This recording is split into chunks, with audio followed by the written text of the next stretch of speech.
ઓમ શ્રી સ્વામિનારાયણાય નમો નમઃ. શ્રી હરિકૃષ્ણ મહારાજાય નમો નમઃ. શ્રી ઘનશ્યામ મહારાજાય નમો નમઃ. શ્રી સદ્ગુરુભ્યો નમો નમઃ. જય શ્રી સ્વામિનારાયણ. સ્વામિનારાયણ સ્પિરિચ્યુઆલિટી.com અને બધા જે યુટ્યુબના રેકોર્ડિંગ અને પોડકાસ્ટ ચેનલ એની અંદર દરેકનું સ્વાગત છે.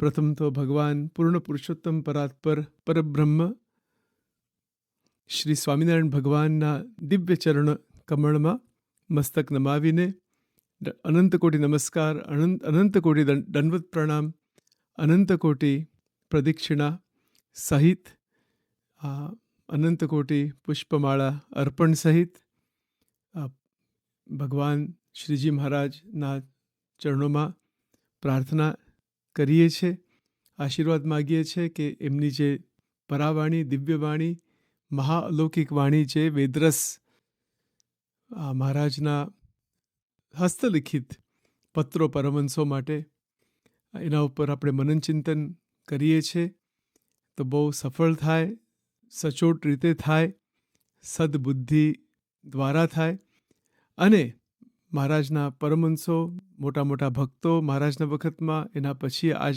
સમય સુધી જેટલા સંતો, ભક્તો, હરિભક્તો થઈ ગયા છે, હમણાં પ્રગટ છે, દરેકની ચરણરજ માથે ચડાવીએ છીએ, દરેક પરંપરાને નમસ્કાર કરીએ છીએ, દરેકના ગુણ લેવા માટે પ્રયત્ન કરીએ છીએ. એ ભાવ સહિત મહારાજ અને મહારાજના ભક્તો સંતોના ચરણોમાં પ્રાર્થના.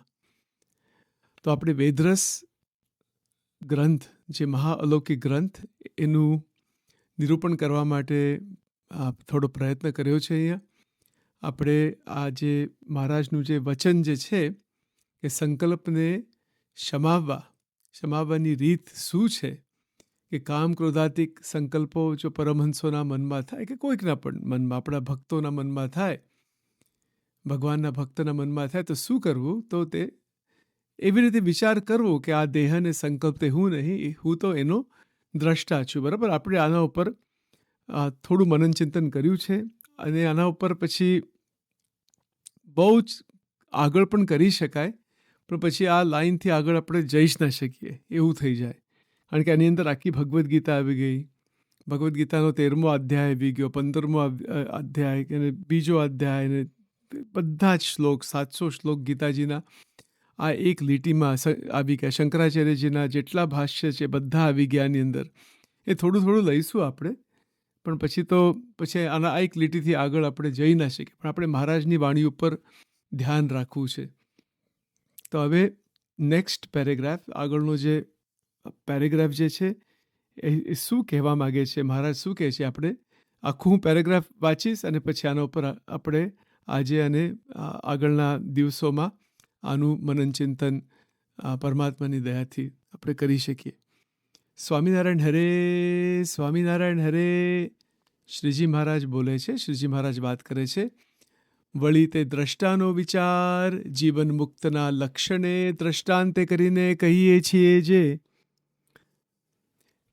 પુરુષોત્તમની મૂર્તિને લક્ષ્યયુક્ત ને જાગ્રત, સ્વપ્ન ને સુષુપ્તિને વિશે સ્વતંત્ર એવા જે જીવન મુક્ત સંત, તેને જ્યારે જાગ્રતમાં સંકલ્પ થાય છે, ત્યારે તે સંકલ્પને શમાવવા સારું ભગવાનની મૂર્તિને આગળ ધારીને નખથી શિખા પર્યંત સંભાળીને મૂર્તિને વિશે અતિશય લક્ષ્ય કરીને તે સંકલ્પને તે જીવન મુક્ત શમાવે છે.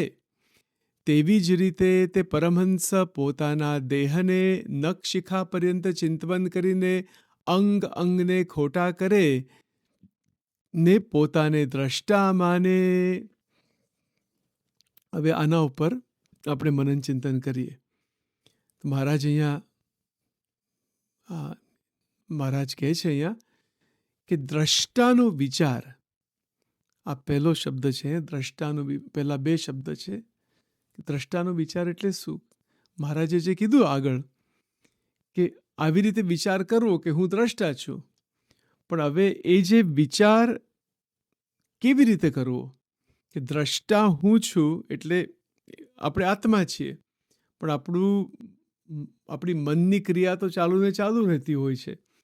તો આ વિચારધારા શ્રીજી મહારાજ બતાવે છે કે આપણું જે મન છે એ આ વિચાર દ્વારા, એટલે શ્રીજી મહારાજે બતાવેલી જે વિચારધારા એ પ્રમાણે એ ધારા કરવી, બનાવી, એ પ્રકારે આપણું મન કેન્દ્રિત કરવું, મનને ડેવલપ કરવું.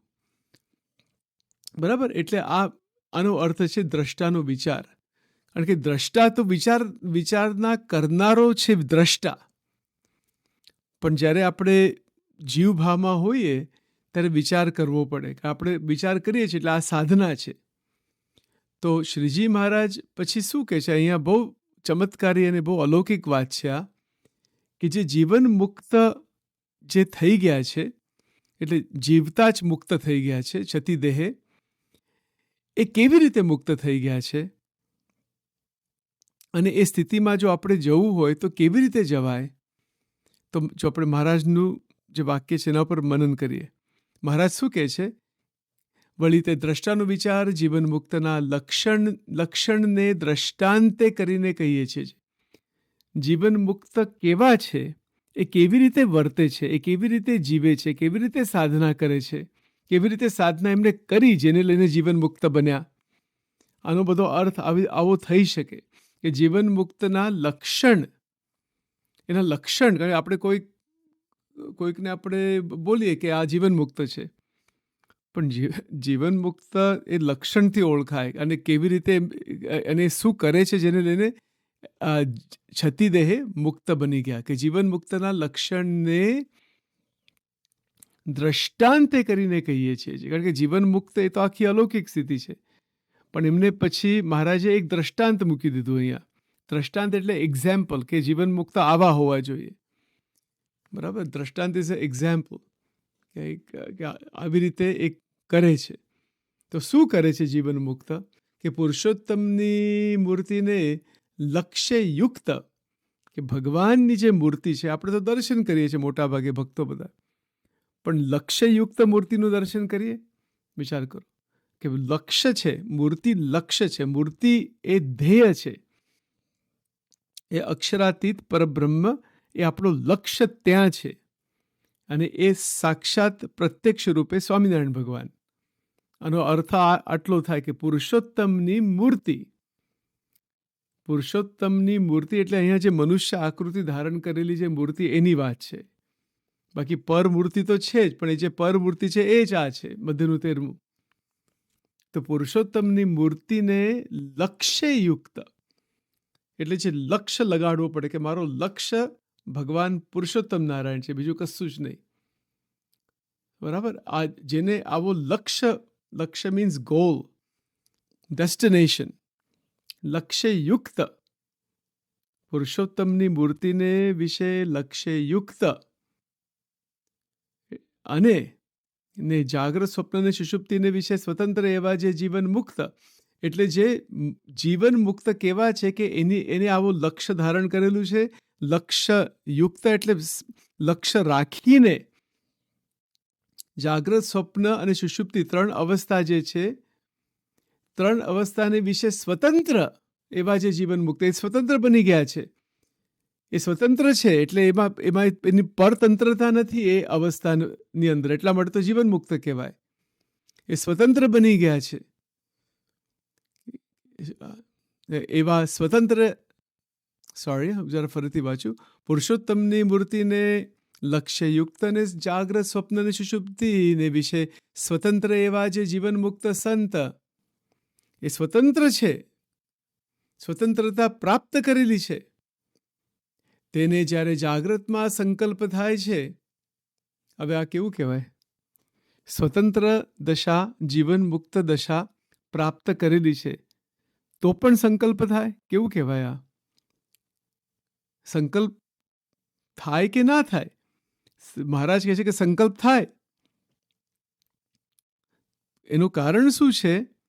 કે જીવન મુક્ત બની ગયા છે તો પણ આપણે શરીરમાં રહીએ છીએ, શરીરના અનુભવો છે, ત્યારે સંકલ્પ થઈ પણ છે કે આમ તો બધા મુક્ત થઈ ગયા છે, આમ તો સ્વતંત્રતા પ્રાપ્ત કરેલી છે, પુરુષોત્તમની મૂર્તિને લક્ષ્યયુક્ત અને જાગ્રત સ્વપ્ન અને સુષુપ્તિને વિશે સ્વતંત્ર એવા જે જીવન મુક્ત સંત, એટલે આની અંદર નવદા ભક્તિ આવી ગઈ, એ બધી સાધના કરતા હોય અને સાધનના અંતને પણ પામી ગયા હશે. એનો અર્થ આ પણ થાય. વળી તે દ્રષ્ટા, કારણ કે આ દ્રષ્ટાની વાત છે, એટલે આત્મતત્વ બ્રહ્મતત્વની વાત છે, આ તત્વની વાત છે અહીંયા, કે તત્વના દર્શન કેવી રીતે થાય, કે વિચાર કેવી રીતે કરવો. એ જે દ્રષ્ટાનો વિચાર જે કરવાની જે પ્રક્રિયા મહારાજ અહીંયા બતાવે છે કે કેવી રીતે કરવી, તો એ જીવન મુક્તના લક્ષણને દ્રષ્ટાંતે કરીને કહીએ. જીવન મુક્તના લક્ષણને દ્રષ્ટાંતે, કે જીવન મુક્તના લક્ષણ કેવા છે કે જાગ્રત સ્વપ્ન સુષુપ્તિમાં સ્વતંત્ર બની ગયા છે. પુરુષોત્તમની મૂર્તિ જ જેનો લક્ષ્ય છે, બીજું કોઈ લક્ષ્ય નથી. જીવન બીજું કશું જ નહીં. કે જેનો લક્ષ્ય પરિપક્વ પુરુષોત્તમ ભગવાન તરફ લાગી ગયો છે, અને એ લક્ષ્યયુક્ત જે મુક્ત છે, જે જીવન મુક્ત છે, અને જાગ્રત સ્વપ્ન અને સુષુપ્તિને વિશે સ્વતંત્ર થઈ ગયા છે, સ્વતંત્ર એવા જે જીવન મુક્ત સંત, હવે આવી સ્થિતિ પ્રાપ્ત થઈ ગઈ છે. બરાબર. એટલે અહીંયા મહારાજ શું શીખવાડે છે કે પહેલા આ સ્થિતિને ધારણ કરો, કે આ વિચાર કરો. મહારાજ શું કહે છે કે દ્રષ્ટાનો વિચાર જીવન મુક્તના લક્ષણને દ્રષ્ટાંતે કરીને કહીએ છીએ. આ વિચારમાં શું આવે છે કે પુરુષોત્તમની મૂર્તિનો લક્ષ્ય રાખો. પોઈન્ટ નંબર 1, એ લક્ષ્ય છોડવો નહીં, તૂટવા ના દેવો કોઈ પણ સ્થિતિમાં. અને એ લક્ષ્યયુક્તને જાગ્રત સ્વપ્ન અને સુષુપ્તિને વિશે સ્વતંત્ર એવા જે જીવન મુક્ત સંત, એ સ્વતંત્રતા ક્યારે પ્રાપ્ત થાય છે? જાગ્રત સ્વપ્ન સુષુપ્તિમાં 9 પ્રકારની ભક્તિ, સ્વધર્મ, વૈરાગ્ય, તપ, નિયમ, એ જે અંત્યના 11માં એ જે વચનામૃતોમાં જે બધી સાધના બતાવેલી છે, કે ઇન્દ્રિયોનો નિગ્રહ કરવો, ઇન્દ્રિયોને શુદ્ધ રાખવા, એ તો બધું આવી જ ગયું આની અંદર. બરાબર ને? પંચ ઇન્દ્રિયોનો જાજો વાક છે, પ્રથમનું 18મું, એ બધું જ આવી ગયું. એટલે આ બધું એ તો બધી જ વાત સમજ્યા, અને ઇન્દ્રિયો શુદ્ધ, આહાર જ શુદ્ધ છે, બધું બરાબર છે. એટલે એટલા માટે તો સ્વતંત્રતા પ્રાપ્ત થઈ ગઈ છે. એટલે સ્વતંત્રતા પ્રાપ્ત થઈ ગઈ છે. વિચાર કરો. એટલે ત્યાં એવી રીતે વિચાર કરવો કે હું સ્વતંત્ર છું, જાગ્રતમાં સંપૂર્ણ સ્વતંત્ર છું. પરતંત્ર પરમાત્માને વિશે છીએ, પરમાત્માના પરતંત્ર છે, બાકી માયામાંથી સ્વતંત્ર બની ગયા છે. કેવું કહેવાય? એ જ તો પોઈન્ટ છે અહીંયા. મહારાજે સ્વયં સ્વતંત્ર શબ્દ વાપર્યો. જાગ્રત સ્વપ્ન અને સુષુપ્તિને વિશે સ્વતંત્ર, પરતંત્ર નહીં, સ્વતંત્ર. પ્રથમનું 20મું વચનામૃત. બરાબર ને? કે અજ્ઞાનથી સ્વપ્ન સૃષ્ટિમાં જાય છે જીવ, પણ પોતે પોતાને નથી જોતો. અજ્ઞાની ઘેલામાં ગેલો, નીચમાં નીચ, મૂર્ખમાં મૂર્ખ, 4 પોઈન્ટ મૂકેલા છે પ્રથમના 20માં. બરાબર. આ બધું, એ બધી વસ્તુ આપણા મનમાં હોવી જોઈએ. અને એવી રીતે ભજન, કીર્તન, મનન, ચિંતન, અખંડ વૃત્તિ તરફ પ્રયત્ન બધો ચાલવો, સંપૂર્ણ હોવો જોઈએ. અને જેને છતી દેહે બ્રાહ્મી સ્થિતિ પ્રાપ્ત કરવી છે, છતી દેહે જીવન મુક્તપણું પ્રાપ્ત કરવું છે, અને આ જે સંકલ્પો જે થાય છે, એ સંકલ્પને મૂળમાંથી તોડી નાખવા માટે આખી પ્રક્રિયા મહારાજે બતાવેલી છે અહીંયા. મૂળમાંથી જ ખલાસ થઈ જાય સંકલ્પો, ખોટા સંકલ્પો, જગત સંબંધી, કામ, ક્રોધાદિક, જે બધા જે સંકલ્પો છે, એ મૂળમાંથી જ ખલાસ થઈ જાય. તો એમાં કરવાનું શું છે કે જેવી રીતે જીવન મુક્ત ત્યાં મૂર્તિને લક્ષ્યયુક્ત રહે છે, પહેલા આપણે ફિક્સ કરવું જોઈએ કે મારું લક્ષ્ય આ છે. કેટલું અઘરું છે, કેટલું બધું આપણા જીવનમાં જોતું હોય છે. જગત સંબંધી ઈચ્છાનો કોઈ દિવસ અંત આવતો નથી, જ્યાં સુધી સાચી દ્રષ્ટિ, સાચું જ્ઞાન, સાચી સમજણ, સાચી ભક્તિ આવતી નથી જીવનમાં.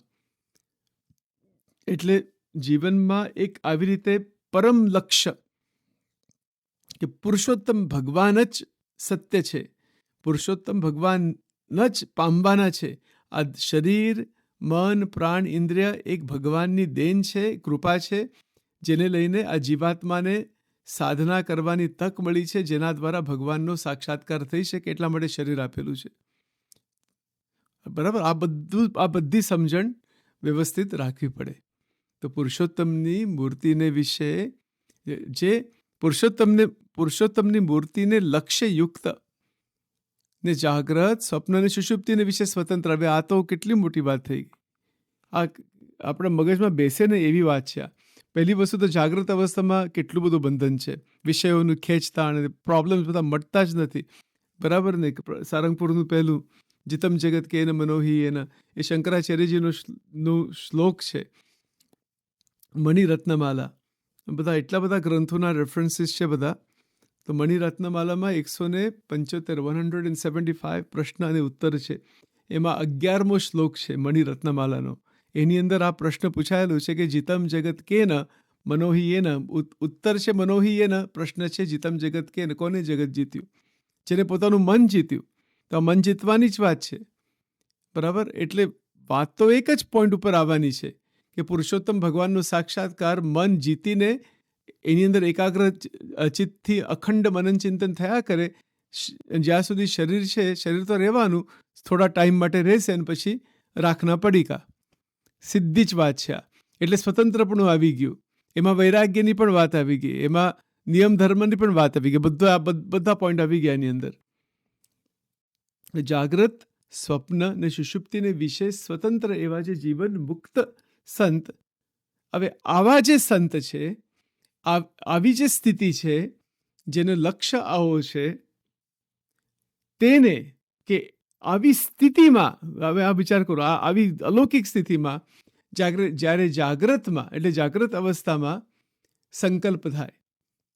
હવે આ પ્રશ્ન મોટો અહીંયા પ્રશ્ન ઊભો થઈ જાય કે આવું કેવું કે જો સ્વતંત્રતા આવી ગઈ છે, જાગ્રત, સ્વપ્ન, સુષુપ્તિ, ભગવાન પુરુષોત્તમની મૂર્તિ એ જ જેનું લક્ષ્ય છે,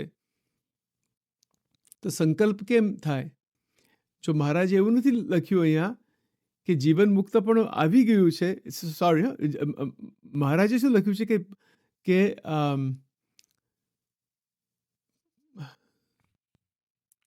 મહારાજે એવું લખ્યું છે કે પુરુષોત્તમની મૂર્તિને લક્ષ્યયુક્ત, એ લક્ષ્ય બરાબર બાંધ્યું છે. અને જો બરાબર લક્ષ્ય બંધાય ને 100%, તો સ્વતંત્રતા મળે છે. જાગ્રત, સ્વપ્ન, સુષુપ્તિમાં સ્વતંત્રતા આવી જાય છે, પરતંત્રતા રહેતી નથી. ઓલરાઈટ, આટલું સમજ્યા. પણ આનો અર્થ એ નથી કે હજુ કે ભગવાન પુરુષોત્તમનો સાક્ષાત્કાર થયો છે. એટલે આનો અર્થ આપણે એ પણ કાઢી શકીએ કે જીવન મુક્તની જે સ્થિતિ છે એ આમ બહુ જ રીતે સ્વતંત્ર બની ગયા છે. જાગ્રત, સ્વપ્ન, સુષુપ્તિમાં એમાં કોઈ એવો બંધન, કંઈ પ્રોબ્લેમ્સ એવા થતા નથી. એ આમ નિર્બંધ જ રહ્યા કરે છે. કારણ કે મૂર્તિ જ જેનું લક્ષ્ય છે, જ્યારે લક્ષ્ય સંપૂર્ણ અખંડ રહ્યા જ કરે, ત્યારે આ સ્વતંત્રતા પ્રાપ્ત થાય છે. આનો અર્થ આવો પણ થઈ શકે. તો પણ હજુ સાક્ષાત્કાર થયો નથી, આનો અર્થ આ પણ થઈ શકે. તો એટલા માટે મહારાજ શું કહે છે કે ત્યારે તે સંકલ્પને, એટલે જીવન મુક્ત સંત, તેને જ્યારે જાગ્રતમાં સંકલ્પ થાય છે, એટલે હજુ સંકલ્પ થતા હશે, જીવન મુક્તની પણ સ્થિતિની અંદર પણ કંઈક સંકલ્પ થતા હશે. તો જ્યારે એ જીવન મુક્ત આટલા લેવલ સુધી પહોંચી ગયા છે, સાક્ષાત્કાર હજુ થયો નથી સંપૂર્ણ, દર્શન પણ થતા હશે ભગવાનના, એવું એ બધું આમ બહુ અખંડ વૃત્તિ જેવું જ આમ બહુ નજીક આવી ગયા છે. તો જ્યારે એ જાગ્રતમાં સંકલ્પ થાય છે, ત્યારે એ મુક્ત શું કરે છે? ત્યારે તે સંકલ્પને શમાવવા સારું ભગવાનની મૂર્તિને આગળ ધારીને, નખથી શિખા પર્યંત સંભાળીને, મૂર્તિને વિશે અતિશય લક્ષ્ય કરીને તે સંકલ્પને તે જીવન મુક્ત શમાવે છે. કેવી વાત છે આ! એકદમ સચોટ ઉપાય મહારાજે બતાવી દીધો કે સંકલ્પ જ્યારે થાય છે એ સમયે જ, સંકલ્પ ભેળા ભળી ગયા પછી, આમ ભ્રષ્ટ થયા પછી એવું નહીં, જ્યારે એ સંકલ્પ જ ઊભો થાય છે ત્યારે એકદમ આમ ઉઠી જાય. જાગ્રતમાં, સ્વપ્નમાં, સુષુપ્તિમાં, કોઈ પણ અવસ્થામાં આમ આમ ઊભો થઈ જાય એ, બરાબર, અથવા આમ એકદમ સજાગ થઈ જાય, જાણપણા રૂપે દરવાજે અખંડ રહેનું, એ બધી વાત એની અંદર આવી ગઈ. એકદમ સજાગ થઈ જાય અને શું કરે કે તે સંકલ્પને શમાવવા સારું, કારણ કે આ સંકલ્પને શમાવવા એટલે એને શાંત પડવા, એને natural, it is in English we can say natural dying down. એના સાથે યુદ્ધ કરીને પછી આખું આંતરિક યુદ્ધ ઊભું કરવું એવું નથી મહારાજે કીધું. એ યુદ્ધ કરવા જેવું જ નથી. આપણે એ યુદ્ધ જીતી જ ના શકીએ. એ તો એટલે એ ભગવાનની દયાથી અને મૂર્તિને આગળ ધારવાથી, અને એ જ જેનો ધ્યેય છે, તો શમી જાય. સંકલ્પને શમાવવા આવી રીતે શબ્દ છે, આ શબ્દ છે. એટલે એ શાંત એની મેળે જ પડી જાય છે. આપણે કશું કરવું ના પડે એના માટે. આપણે કરવાનું શું છે કે ભગવાનની મૂર્તિને આગળ ધારવાની. ભગવાનની મૂર્તિને આગળ એટલે આપણી દ્રષ્ટિ આગળ ધારીને આપણે દર્શન તો કરીએ છીએ. એટલે આમ આંખોથી દર્શન, ભગવાન સ્વામિનારાયણના દર્શન આપણે રોજ કરતા હોઈએ છીએ. ઘરમાં પણ છે, મંદિરોમાં પણ છે, બધે છે, બરાબર ને? Okay, that's fine. પણ આગળ ધારવું કે નખથી શિખા પર્યંત કેવી રીતે ધારવું? તો આગળ ધારીને નખથી શિખા પર્યંત સંભાળીને, નખથી એટલે સંભાળવું એટલે અંતરમાં એનું મનન ચિંતન કર્યા કરવું કે મૂર્તિ સત્ય છે, દિવ્ય છે. એટલે આ જે પ્રક્રિયા છે એ જ્યારે આપણે કરીએ ત્યારે ભજન કીર્તન ચાલતું હોય, વંદુ સહજાનંદના પદો, પરમહંસના જે પદો, પરમહંસો જે લખેલા મહારાજના પદો છે, બરાબર ને, જે કીર્તનો છે, પદો છે, મહારાજના જ કરવાના આની અંદર. કારણ કે આપણે ઈષ્ટ એ છે, બાકી આપણે પૂજ્ય રીતે બધા અવતારોમાં માનીએ છીએ. એમાં પણ ભજન કીર્તન સાંભળવામાં વાંધો નથી. પણ જ્યારે આપણે આવી રીતે ધ્યાન કરવા માટે બેસીએ ત્યારે આપણું લક્ષ્ય એક મૂર્તિ ઉપર જ હોવો જોઈએ, બરાબર. સંતના આશીર્વાદ લઈને, બધા સંતોને પગે લાગીને, આપણો જે કોઈ પર્ટિક્યુલર ગુરુ હોય તો એમના ચરણ સ્પર્શ કરો, આશીર્વાદ લેવાના અને મૂર્તિમાં ડૂબી જવું. અને એ જ મૂર્તિ સંતમાં છે, આપણામાં છે, હૃદયમાં છે, દરેકમાં છે. સાધના કઈ બતાવેલી છે? ધ્યાન કોનું બતાવેલું છે? ભગવાન પુરુષોત્તમ નારાયણની મૂર્તિનું જ ધ્યાન બતાવેલું છે આની અંદર. પુરુષોત્તમની મૂર્તિને લક્ષ્ય યુક્ત ને જાગ્રત સ્વપ્નને સુષુપ્તિને વિશે સ્વતંત્ર એવા જે જીવન મુક્ત સંત, તે જ્યારે જાગ્રતમાં સંકલ્પ થાય છે ત્યારે તે સંકલ્પને શબાવવા સારું ભગવાનની મૂર્તિને આગળ ધારીને નખ શિખા પર્યંત સંભાળીને, નખથી શિખા પર્યંત સંભાળવી, વંદુ સહજાનંદ રૂપ રસ, અને બીજા પણ બહુ જ બધા મહારાજના પદો છે.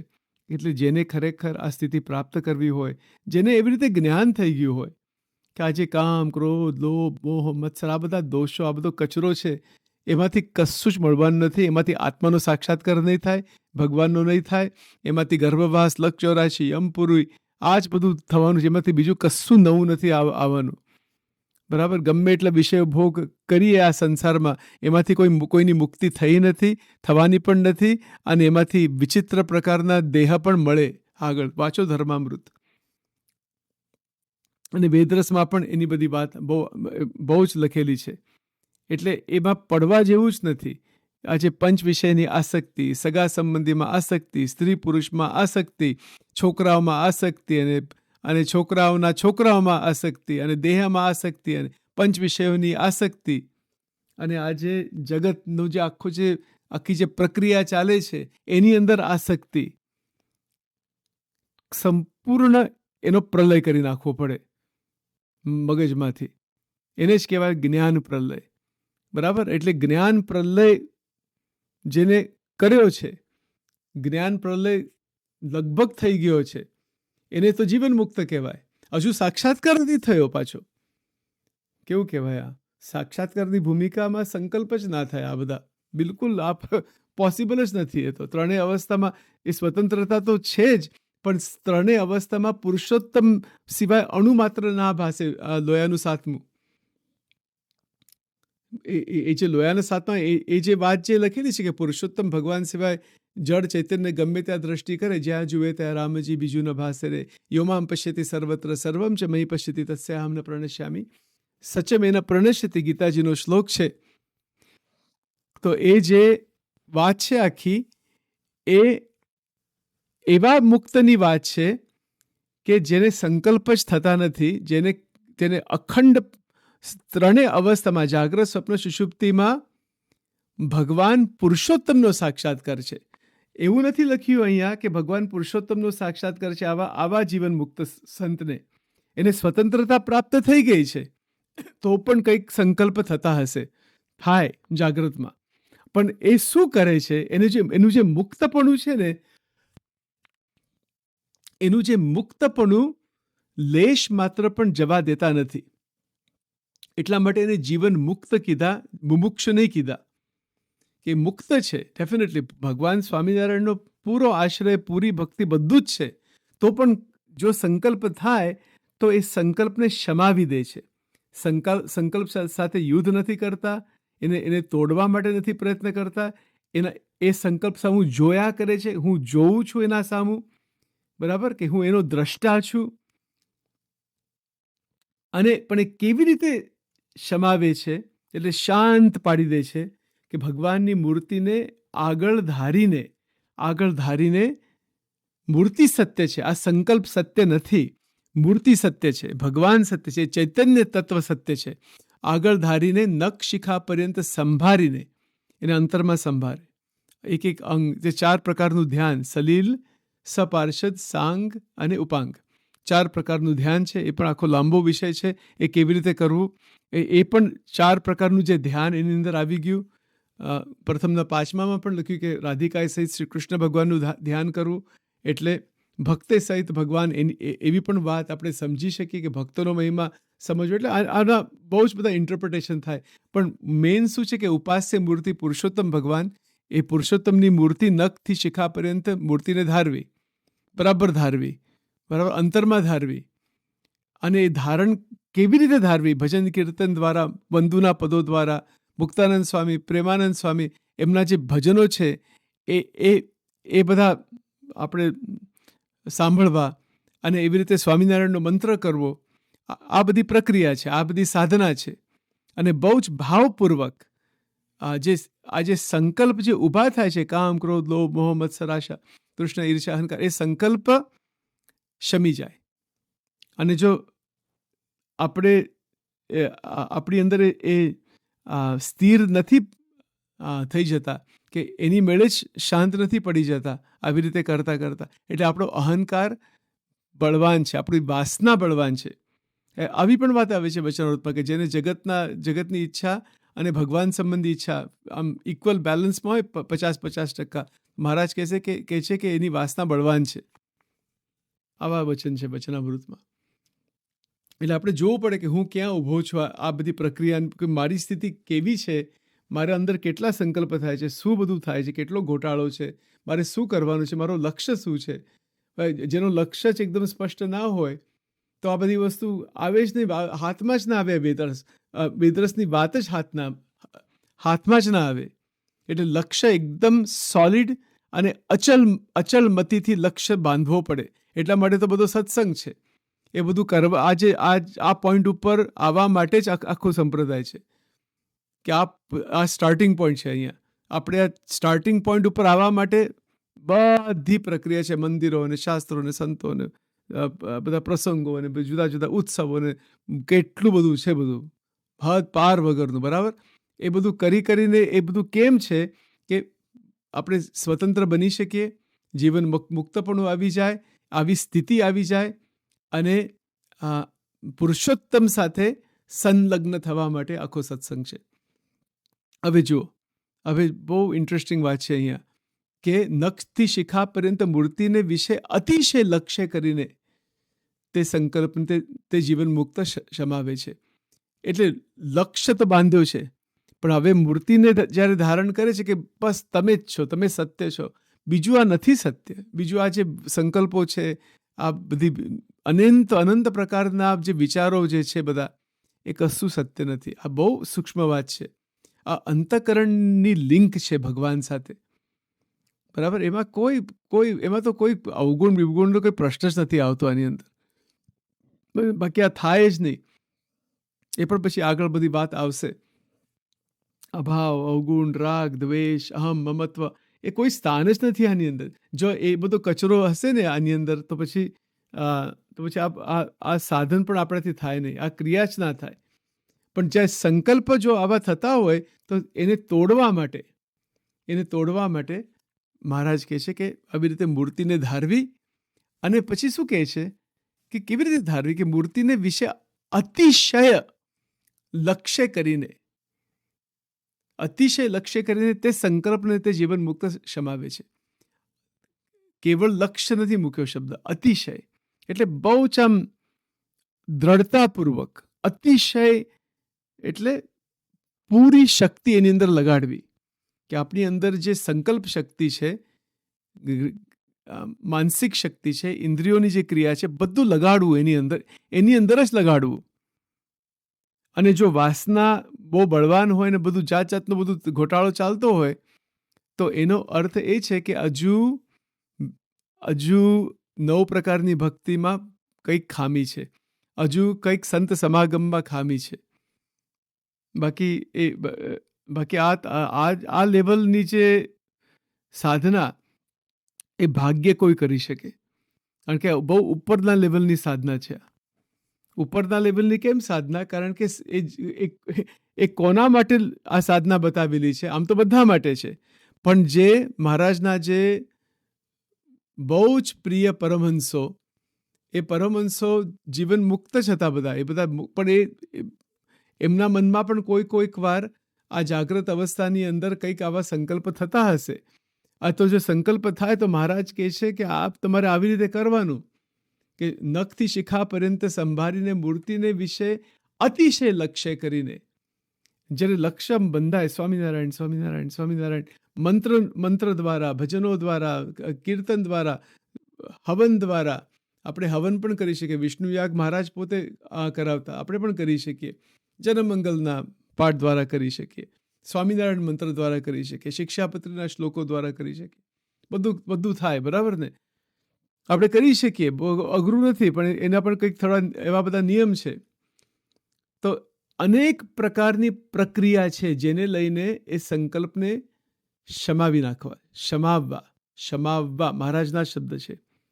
સંકલ્પને સમાવવા સારું, મૂર્તિને આગળ ધારીને નખશિખા પર્યંત સંભાળીને મૂર્તિને વિશે અતિશય લક્ષ્ય કરીને. હવે આ શું છે? આ અંતરનો વિષય છે. કેટલો મારો લક્ષ્ય છે, અતિશય લક્ષ્ય છે કે નહીં, મારે બીજો કોઈ લક્ષ્ય છે? કે આપણું મન કેવું છે કે કોઈક વાર એવું થાય, થોડા ટાઈમ માટે થાય કે મને ભગવાન જ, કારણ કે આપણો ભજન કીર્તનમાં આનંદ આવતો હોય, ઉત્સવોમાં કે મંદિરોમાં એવું બધું થતું હોય છે, પણ પછી એ રહેતું નથી, બરાબર? એટલે એમાંથી પછી મન વિચલિત થઈ જાય. આવા બધા ઘોટાળા બહુ થતા હોય છે.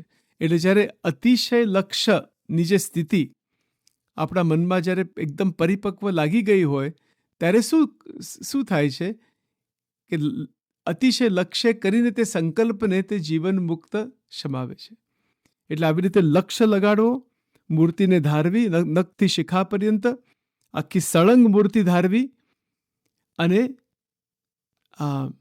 તે સંકલ્પ શાંત પડી જાય, એ નીકળી જાય મગજમાંથી.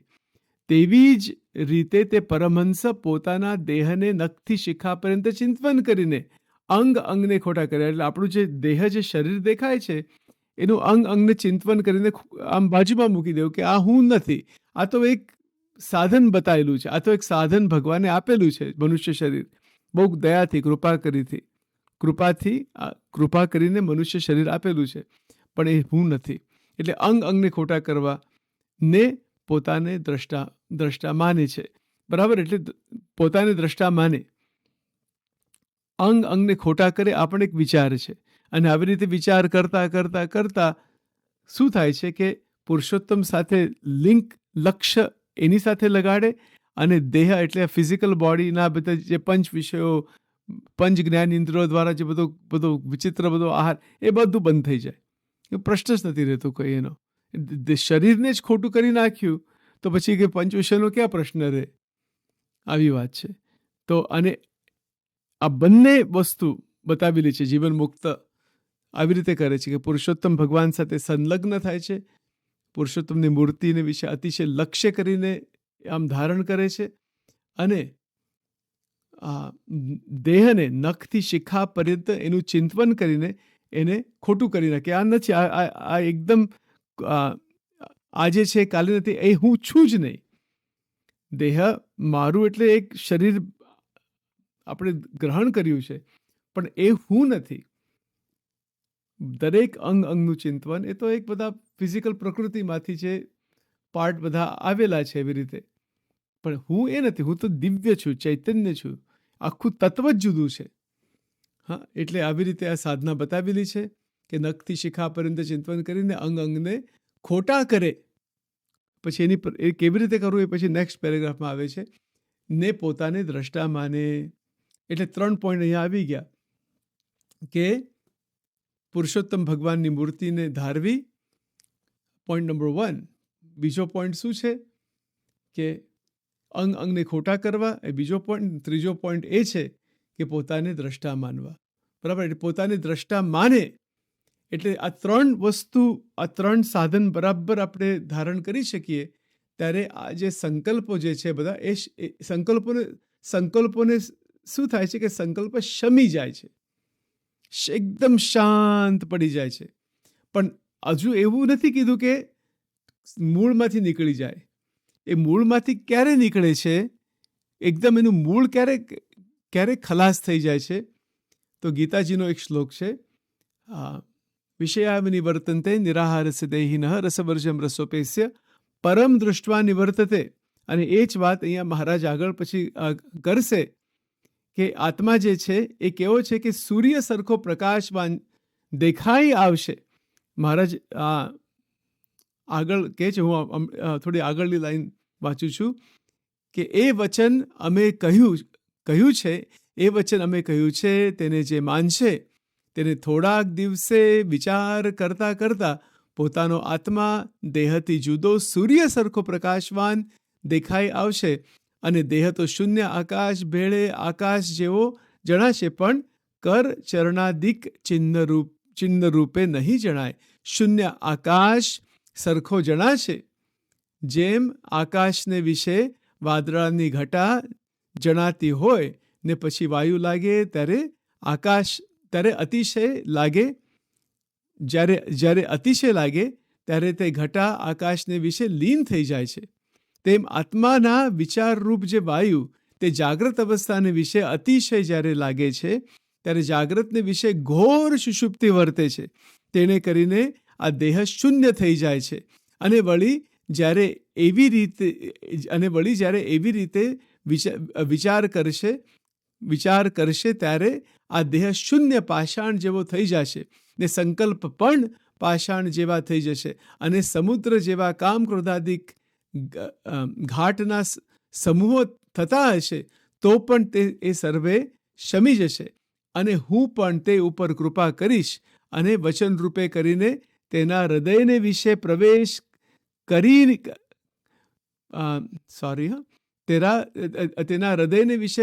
કરીને આત્મજ્ઞાન સંબંધી વિચારને પ્રકાશ કરીશ. તે વિચારે કરીને તેને આત્માને વિશે અહમપણું મનાશે.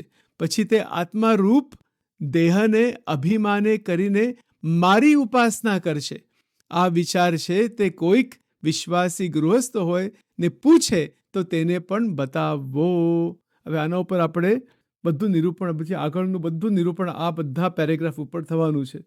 પણ જો પોઈન્ટ અહીંયા શું આવી ગયો કે આવી રીતે સાધના કરતાં કરતાં, આજે વિચાર કરતાં કરતાં સંકલ્પ પાષાણ જેવા થઈ જાય, દેહ જે શૂન્ય આકાશ જેવો થઈ, દેહ શૂન્ય પાષાણ જેવો થઈ જાય, સંકલ્પ પણ પાષાણ જેવા થઈ જાય, પથ્થર જેવા.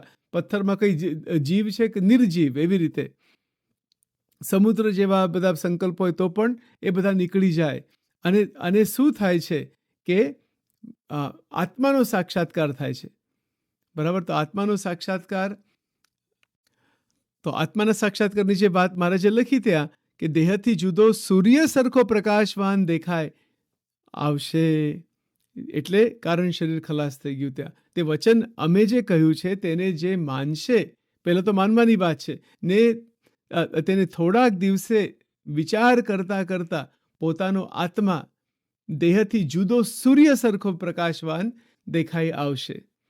કેવું કહેવાય? એટલે આ આત્મ સાક્ષાત્કારની વાત થઈ ગઈ. એટલે દેખાઈ આવશે અહીંયા આત્મદર્શનની વાત થઈ ગઈ. અહીંયા આનું આત્માનું દર્શન થઈ ગયું કહેવાય. અને બરાબર, એટલે એ પરમ દૃષ્ટવા નિવર્તતે. પછી તો શરીરમાં આવીને ફરીથી બધી ક્રિયા કરે, પણ એ આત્મનિષ્ઠા કે આત્માનું જે દર્શન જે થઈ ગયું છે એને ભૂલે નહીં, અને એ સ્થિતિમાં આત્મસત્તા રૂપે રહે. એટલે આત્મદર્શન થાય અને પછી આત્મસત્તા રૂપે રહે. આ બધું બહુ ડિટેલની બધી વાત છે. પછી આપણે જોઈશું અમદાવાદનું ત્રીજું, અને ઘણા બધા વચનામૃતો છે. આ બધી આત્મા અને પરમાત્માની બધી વાતો છે. પણ આ સ્થિતિની વાતો છે કે જેને આવી રીતે આત્મદર્શન થઈ ગયું, બરાબર, અને ફરીથી દેહમાં આવે, પછી ફરીથી બધી ક્રિયા થાય, બધું થાય, ઓકે, પણ તો પણ આત્મસત્તા રૂપે જ વર્ત્યા કરે છે. આત્મદર્શન અને આત્મ સાક્ષાત્કાર એટલે આ પ્રકાશમાન સૂર્ય જેવો આત્મા, અનંતકોટી સૂર્યનું તેજ છે એની અંદર. તો બરાબર, મહારાજે એવી રીતે દ્રષ્ટાંત મૂક્યો છે કે સૂર્ય સરખો પ્રકાશવાન દેખાઈ આવશે. એટલે દેખાય એટલે એ સ્વનો જ અનુભવ થાય કે આ હું છું.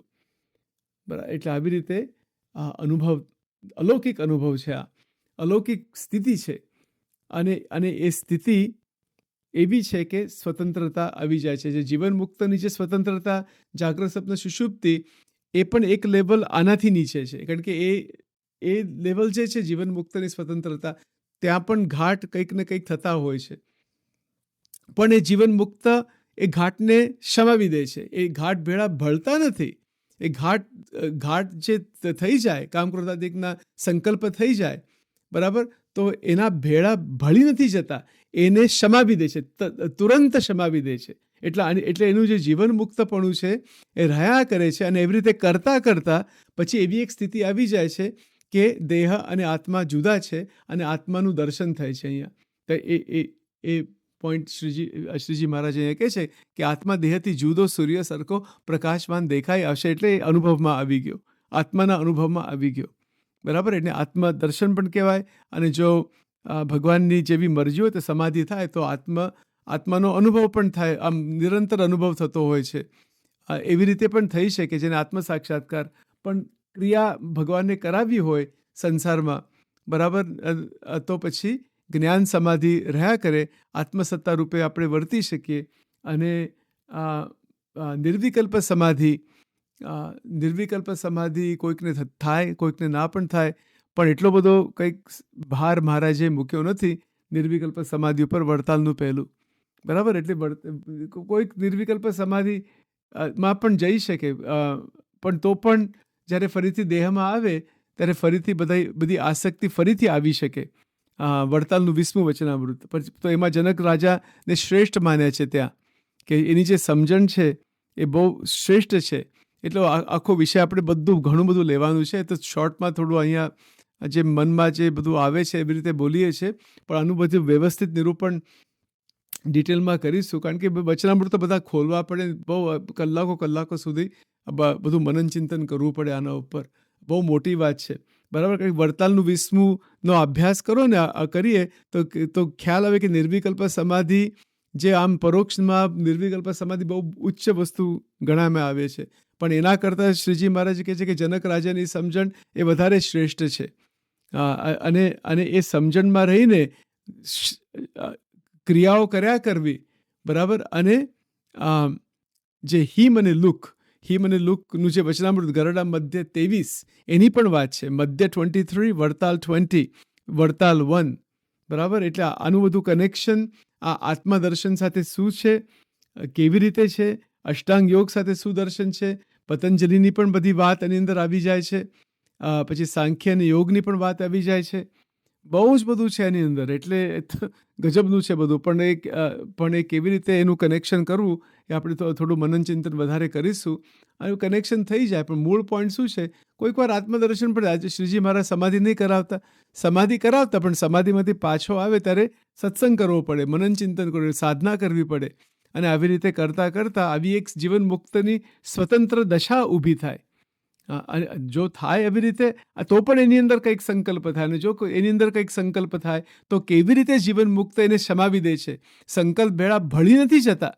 એ તો પછી જીવન મુક્ત કહેવાય જ નહીં, હજુ મુમુક્ષુ છે. બરાબર? એટલે બહુ સીધી વાત, બહુ અદ્ભુત વાત છે બધી આ તો. તો અહીંયા આજે આ નિરૂપણ હોલ્ટ કરીએ છીએ, ભગવાન સ્વામિનારાયણના ચરણોમાં અર્પણ કરી દઈએ છીએ. બહુ જ બધું છે આની અંદર, આમાં કોઈ બંધ થાય આવું એક પોઈન્ટ ઉપરથી બીજો અને બીજો ત્રીજો એ સળંગ ચાલ્યા જ કરે એવું છે બધું આ, જેનો કોઈ અંત નથી. એ બ્રહ્મ વિદ્યાનો આનંદ છે, મનન ચિંતન કરવાનો આનંદ છે.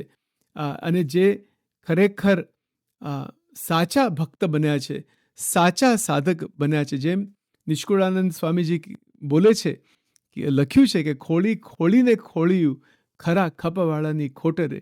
બરાબર? સાચો ખપ, શ્રદ્ધા, ખપ, સમાગમ, આ બધું આમ રિયલ જાગૃત થાય. કોઈ આપણી પાસે હોય કે કોઈ આપણી પાસે ના હોય, બધું પાષાણ જેવું છે. આખું જગત જ એક મોટું પાષાણ છે.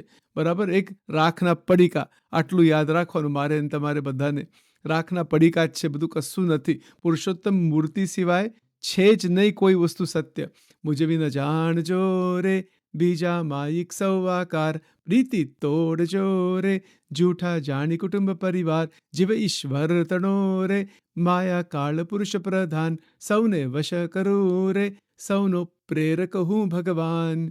બરાબર? આ ઓરડાના પદો બસ કેટલી અદ્ભુત વાત છે. રે શ્યામ તમે સાચું નાણું, બીજું સર્વે દુઃખ આયક જાણું. આવી બધી વાત છે. આપણે બહુ આનો રસ પીવાનો છે, બસ બીજું કંઈ નહીં. કેવળ સાંભળવાનું, એવું સાંભળવું તો પડે જ, બોલવું પણ પડે, સાંભળવું પડે.